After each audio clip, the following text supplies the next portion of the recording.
And now, his view, an editorial opinion by Bill Martin. What does it say about our society that so much effort and resources are now being directed to mental health issues? On the one hand, we don't want to talk about it. And on the other, we're in so deep because we refused to talk about it.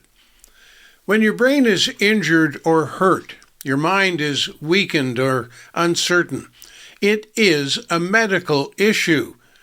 It is no different than a broken leg, and in the same way, mental issues come in varying degrees, like a break or a sprain. Some require surgery, while others require medication, but all require support. The Mass Casualty Commission that studied the Portapique shooting rampage revealed the depth of the problem facing our society today. Events like that do not happen all of a sudden. No, circumstances build and issues magnify, and a problem becomes a crisis, and a crisis, well, that becomes a reality that pours out into our community. And that last part bears repeating. A crisis becomes a reality that pours out to our community. And while a mental health issue may be focused within one individual, it almost always leaves a scar in a community, certainly within a family. It is for that reason that we must rethink mental health concerns. We must begin to think of such issues in the context of our community, perhaps even within our society. Instead of saying something like, Uncle John has a problem, but we don't like to talk about it, we must become genuinely concerned and act as good neighbors should act.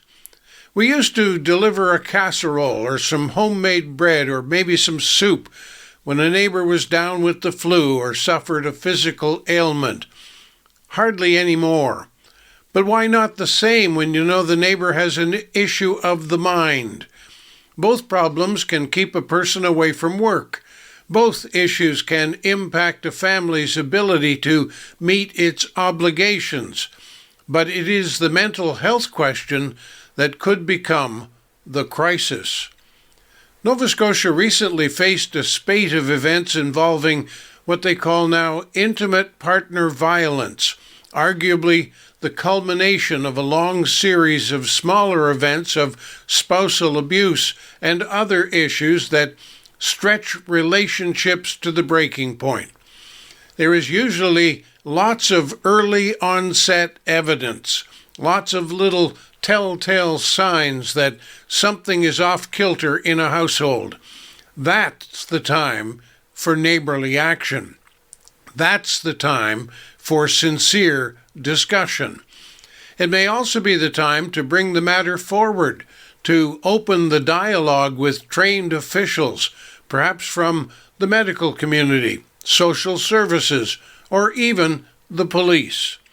Better to open the lines of communication to prevent a crisis than to hide in silence and let it grow into a huge regret. Intimate partner violence, spousal abuse, family crisis, even suffering in silence can all easily end in a very public matter. But end is the key word. What we want is not a violent end. What we want is a peaceful resolution for all, and that includes our community. At least, that's my view. I'm Bill Martin. You've been listening to His View by Bill Martin. Listen every weekday at noon, 6 p.m., and midnight, right here on Radio from Hope Center.